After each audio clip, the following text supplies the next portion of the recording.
Film ini dimulai pada tahun 1977 di jalanan Berlin. Seorang gadis bernama Patricia berlari dengan panik menuju kantor seorang psikolog. Patricia adalah siswi di sebuah akademi tari di Berlin. Ia mengaku bahwa banyak kejadian aneh terjadi di sana. Menurutnya, para instruktur tari sebenarnya adalah penyihir yang ingin menguasai tubuhnya.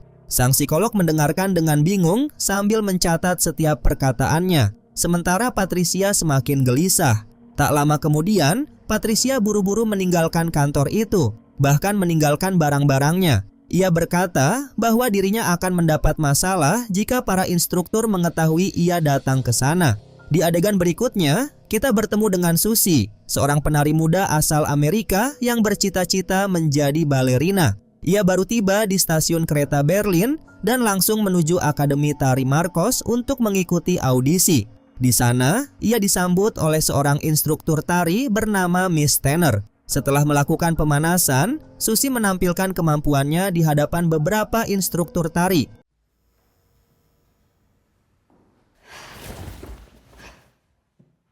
Semua orang terkesima melihat bakat luar biasanya. Tak lama kemudian, Madame Blanc, balerina terkenal sekaligus direktur akademi, ikut menyaksikan audisi tersebut. Terlihat bahwa kehadiran Madame Blanc bukanlah sebuah kebetulan. Ia seolah-olah terdorong oleh firasat kuat untuk menemui Susie, bahkan seperti sudah mengetahui bahwa gadis itu akan datang. Setelah audisi selesai, Miss Tanner mengucapkan selamat kepada Susie karena berhasil lolos dan resmi diterima di akademi tersebut. Susie kemudian menempati kamar milik Patricia, gadis yang muncul di awal film. Saat ia bertanya kemana Patricia pergi, Miss Tanner hanya mengatakan bahwa Patricia baru saja meninggalkan akademi. Malam harinya, Susie berkenalan dengan Sarah, seorang penari lain yang kemudian menjadi teman pertamanya di sana. Keesokan harinya, terungkap bahwa akademi tersebut sebenarnya dikuasai oleh sebuah kelompok penyihir. Pemimpin mereka adalah penyihir tua bernama Mother Marcos, yang kini telah renta dan tubuhnya membusuk akibat penyakit. Karena kondisi fisiknya yang sangat buruk, ia tidak bisa lagi muncul di hadapan para anggota kelompok. Para penyihir kemudian membahas sebuah ritual yang berkaitan dengan Patricia. Ternyata, Mother Marcos sedang mencari tubuh baru agar jiwanya bisa berpindah dan tetap hidup. Namun, karena Patricia telah menghilang, mereka memilih Susie sebagai calon tubuh pengganti. Di sisi lain, film mulai memperlihatkan kehidupan sang psikolog yang tampak monoton. Ia menghabiskan hari-harinya berjalan-jalan di kota Berlin dan rutin mengunjungi rumah mendiang istrinya setiap minggu. Sementara itu, Susie mulai menyesuaikan diri dengan kehidupan di asrama akademi dan berkenalan dengan para penari lainnya. Saat latihan berlangsung, salah satu penari bernama Olga tiba-tiba menangis histeris karena hilangnya Patricia.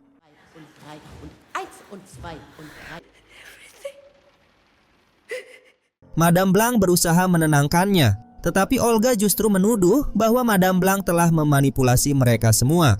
Setelah itu, Olga keluar dari ruang latihan sambil menangis, sementara latihan tetap dilanjutkan.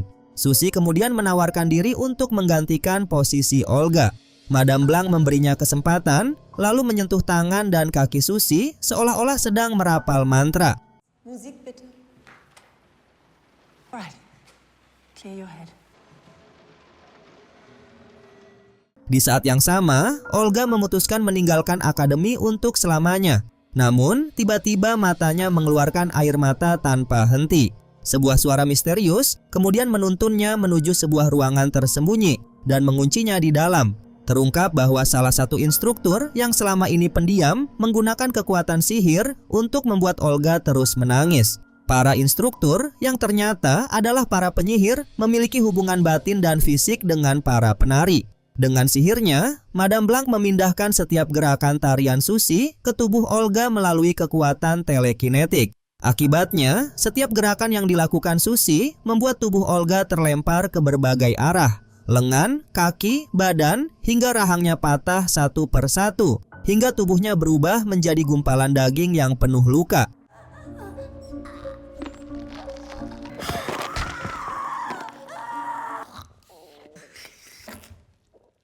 Saat pertunjukan Susi berakhir, Olga masih hidup, tetapi kondisinya sudah sangat kritis. Pada akhirnya, para penyihir lainnya menusuk tubuh Olga dengan kait besi, lalu menyeretnya ke sebuah lorong rahasia. Jelas bahwa siapapun penari yang berani melawan atau mencoba melarikan diri dari akademi akan mengalami nasib yang sama seperti Olga. Sementara itu, sang psikolog membaca buku harian Patricia yang tertinggal di kantornya. Dari sana, ia mengetahui bahwa para guru di akademi memang merupakan anggota kelompok penyihir rahasia. Dalam catatan tersebut, dijelaskan bahwa ada 3 penyihir legendaris yang dihormati oleh semua penyihir di dunia, yaitu Mother Tenebrarum, Mother Lacrimarum, dan Mother Suspiriorum. Ketiganya memiliki kekuatan luar biasa, berkelana ke berbagai penjuru dunia, mengumpulkan kekayaan, dan menjadi sumber dari seluruh ilmu sihir. Patricia juga menulis bahwa Mother Marcos sedang sekarat dan berusaha menemukan tubuh baru agar bisa terus hidup untuk selamanya. Setelah itu, sang psikolog menghubungi pihak berwenang untuk melaporkan hilangnya Patricia. Pada malam harinya, Madame Blanc mengundang Susi ke ruangannya agar mereka bisa saling mengenal lebih dekat. Dalam percakapan itu, Susi menceritakan bahwa ia berasal dari keluarga yang sangat konservatif dan tidak pernah mendukung keputusannya menjadi balerina. Bahkan, ia beberapa kali kabur dari rumah hanya untuk menyaksikan pertunjukan Madame Blanc di New York. Meskipun orang tuanya selalu menghukumnya, Susi mengaku merasa seolah-olah ada sesuatu yang selalu menariknya kepada Madame Blanc. Perasaan yang bahkan tidak bisa ia jelaskan sendiri. Merasa tersentuh oleh cerita Susi, Madame Blanc akhirnya memutuskan memberikan peran utama kepadanya. Susi pun dengan gembira menyampaikan kabar itu kepada Sarah. Namun, Sarah sedang tidak bersemangat karena masih memikirkan Patricia yang belum ditemukan. Ia ingin menyelidiki sendiri kasus tersebut dan meminta bantuan Susi. Dalam beberapa adegan mimpi, diperlihatkan masa kecil Susi. Saat masih remaja, ia bersembunyi di dalam lemari sambil mengeksplorasi tubuhnya, sesuatu yang umum terjadi pada masa pubertas. Namun, ibunya memergokinya dan menghukumnya dengan membakar tangannya menggunakan setrika panas. Pengalaman itu membuat Susi tumbuh dengan rasa malu terhadap tubuhnya dan menekan kebebasan dalam mengekspresikan diri. Karena itulah, ketika menari, ia merasa seolah-olah akhirnya bisa menyalurkan kebebasan yang selama ini dirampas darinya. Keesokan harinya, polisi datang ke akademi untuk menyelidiki hilangnya Patricia. Susi dan Sarah diam-diam masuk ke salah satu ruangan untuk mencari data milik Patricia, tetapi mereka tidak menemukan apapun. Tak lama kemudian, Susi mendengar suara mencurigakan dari ruangan sebelah. Saat mengintip, ia terkejut karena melihat para instruktur menggunakan sihir untuk mempengaruhi para penyelidik.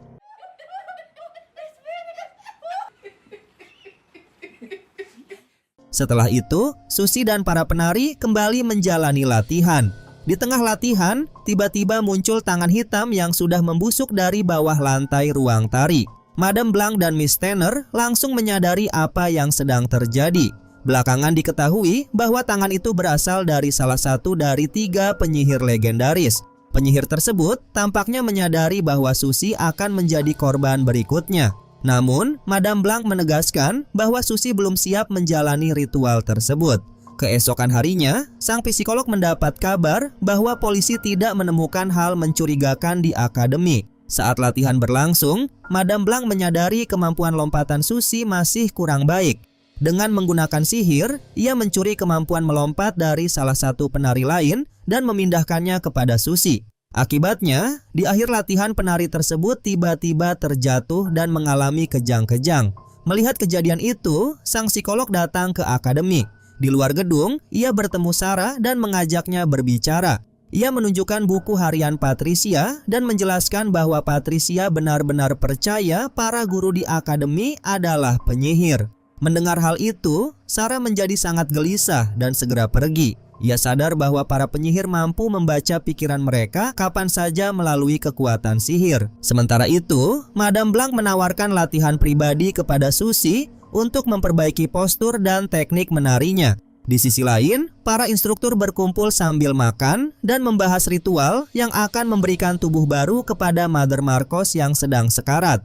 Tiba-tiba, instruktur pendiam yang sebelumnya sering terlihat menangis melakukan tindakan nekat dengan menggunakan pisau dapur untuk melukai dirinya sendiri. sie das noch ertragen?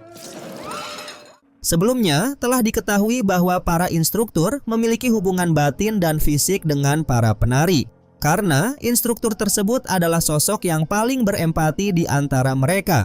Rasa bersalah atas penderitaan yang dialami para penari, terutama nasib tragis Olga, tampaknya membuatnya tidak sanggup lagi menahan beban itu. Sementara itu, Sarah yang berada di asrama mendengar suara-suara aneh. Ia memutuskan menyelidikinya dan menyusuri lorong-lorong akademi hingga menemukan sebuah jalan rahasia. Di dalamnya, ia menemukan berbagai perhiasan aneh serta benda-benda yang digunakan dalam ritual sihir.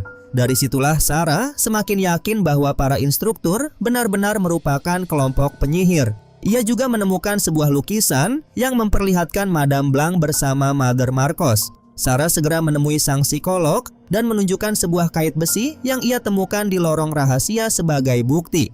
Saat keluar dari sana, ia melihat Miss Tanner berdiri di seberang jalan. Namun beberapa saat kemudian, ia menyadari bahwa sosok itu hanyalah ilusi. Menjelang latihan berikutnya, Susi mengalami penglihatan tentang ibunya yang sedang berbicara kepada pendeta setempat. Dalam penglihatan itu, sang ibu mengatakan bahwa melahirkan Susi adalah penyesalan terbesar dalam hidupnya. Terungkap bahwa Susi dibesarkan dalam keluarga Amish yang sangat ketat, sehingga menjadi seorang penari sama sekali bukan jalan hidup yang diharapkan keluarganya. Meski begitu, Susi telah meninggalkan semua masa lalunya demi mengejar impiannya sebagai balerina. Tak lama kemudian, Sarah kembali ke akademi dengan wajah cemas dan segera memberitahu Susi bahwa para instruktur di tempat itu sebenarnya adalah anggota kelompok penyihir. Namun, Susi meyakinkan semua orang bahwa dirinya baik-baik saja. Malam itu, sang psikolog memutuskan untuk menghadiri pertunjukan tari di akademi dan disambut oleh para instruktur. Sementara itu, Sarah menyusuri terowongan rahasia di bawah akademik. Di sana, ia akhirnya menemukan Patricia yang ternyata masih hidup, meskipun kondisinya sangat lemah. Patricia mengatakan bahwa para penyihir datang setiap malam untuk menguras kekuatannya sehingga tubuhnya semakin melemah. Tiba-tiba, Olga yang sebelumnya dikira telah mati muncul dalam keadaan mengenaskan. Kemunculannya membuat Sarah sangat ketakutan. Saat pertunjukan dimulai, para penari lain sudah naik ke panggung, tetapi Sarah belum muncul. Dalam usahanya kembali ke atas, Sarah terjatuh ke sebuah lubang dangkal hingga kaki kanannya terluka. Tak lama kemudian, Madame Blanc dan Miss Tanner datang menghampirinya. Dengan menggunakan sihir, mereka langsung menyembuhkan kaki Sarah hingga kembali normal. Karena pertunjukan malam itu sebenarnya merupakan bagian dari sebuah ritual, setiap penari harus berada di posisi yang tepat. Sarah pun dipaksa ikut tampil. Namun, setelah terkena sihir, warna matanya berubah, menandakan bahwa ia telah berada di bawah kendali para penyihir. Di tengah pertunjukan, para instruktur tampak menunggu sesuatu terjadi. Namun, tiba-tiba Sarah roboh ke lantai sambil menjerit kesakitan.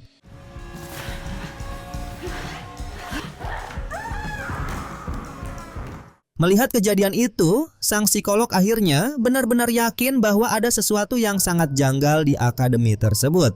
Setelah pertunjukan selesai, sang psikolog membuang barang-barang milik Patricia beserta kait besi yang ditemukan Sarah ke sungai. Dalam perjalanan pulang, ia tiba-tiba melihat istrinya yang telah lama menghilang muncul di hadapannya. Sang istri mengatakan bahwa dahulu ia berhasil melarikan diri dari Jerman saat perang dan akhirnya hidup di Inggris.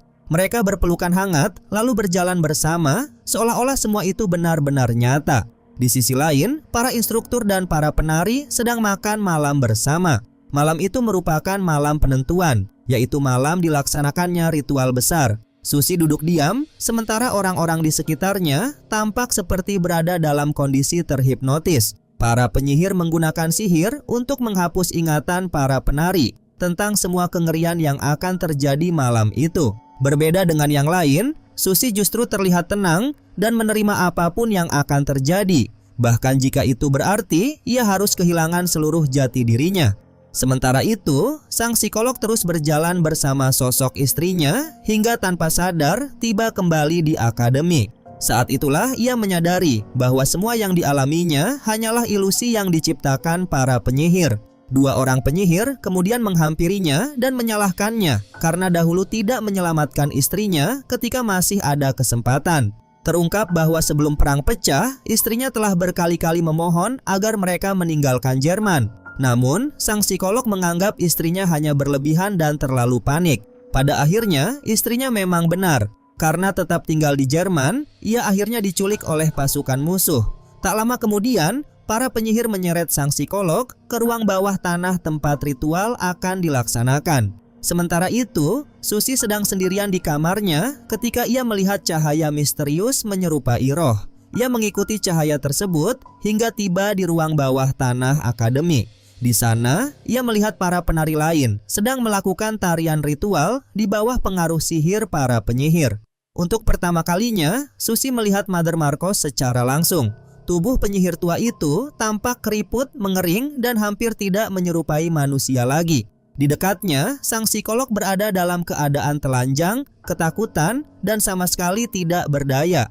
Para penyihir sengaja membawanya ke sana agar ia menyaksikan seluruh ritual dan perlahan kehilangan kewarasannya. Susi kemudian menuruni tangga dan menyatakan bahwa dirinya bersedia mengorbankan diri. Rencananya, roh Mother Marcos akan berpindah ke tubuh Susi yang masih muda dan penuh energi. Dengan begitu, keberadaan Susi akan lenyap sepenuhnya. Sementara Mother Marcos akan memperoleh kehidupan baru dan tetap hidup selamanya. Selama ini, Madame Blanc berhasil mempengaruhi hati Susi dengan memberikan kasih sayang yang tidak pernah ia dapatkan dari ibu kandungnya sejak kecil. Kehidupan Susi di pedesaan tidak pernah membuatnya merasa bahagia atau memiliki tujuan. Sebaliknya, Akademi Tari memberinya arti hidup dan tempat untuk berkembang. Meskipun sebagai imbalannya, ia harus mengorbankan identitas aslinya. Kini Susi rela menyerahkan segalanya demi akademi tersebut. Mother Marcos sangat gembira karena akhirnya akan mendapatkan tubuh baru. Namun secara mengejutkan, Madame Blanc justru menentang rencana itu. Ia tampak benar-benar mengkhawatirkan Susi dan mengatakan bahwa gadis itu tidak perlu mengorbankan dirinya. Madame Blanc bahkan berjanji akan mengembalikan Susi ke kehidupan normal serta menghapus seluruh ingatannya tentang akademi. Mendengar itu, Mother Marcos murka. Ia menuduh Madame Blanc berusaha merebut kekuasaannya sebagai pemimpin. Dalam kemarahannya, Mother Marcos melancarkan sihir mematikan ke arah Madame Blanc hingga lehernya terputus. Setelah itu, Mother Marcos kembali meminta Susi menyerahkan tubuhnya sebagai wadah bagi jiwanya. Ia juga memerintahkan Susi untuk berharap agar dua penyihir legendaris lainnya mati, sehingga hanya dirinya yang akan tetap berkuasa. Tiba-tiba, Susi mengungkapkan jati dirinya yang sebenarnya. Ia ternyata merupakan reinkarnasi Mother Suspiriorum, salah satu dari 3 penyihir kuno yang memiliki kekuatan luar biasa. Susi mengaku bahwa sejak awal ia datang ke akademi bukan untuk menjadi wadah bagi Mother Marcos, melainkan untuk membebaskan akademi dari kekuasaan Mother Marcos dan para pengikutnya. Selama bertahun-tahun, mereka telah menyalahgunakan akademi demi kepentingan pribadi dan menggunakan ilmu sihir untuk mempertahankan kehidupan Mother Marcos. Setelah itu, Susi yang kini menunjukkan wujud sejatinya sebagai Mother Suspiriorum memanggil sosok kematian. Di hadapan semua orang, kematian mendekati Mother Marcos, lalu mencium wajahnya, menghisap seluruh kekuatan hidupnya hingga ia tewas. Nasib yang sama juga menimpa para penyihir yang setia mendukung Mother Marcos. Mereka semua mati seketika. Selama bertahun-tahun, Mother Marcos telah memimpin akademi penyihir dengan cara yang kejam. Ia menggunakan kekuatan sihir untuk menyiksa dan mencelakai banyak orang demi mempertahankan keabadiannya. Kini, kekuasaannya akhirnya berakhir.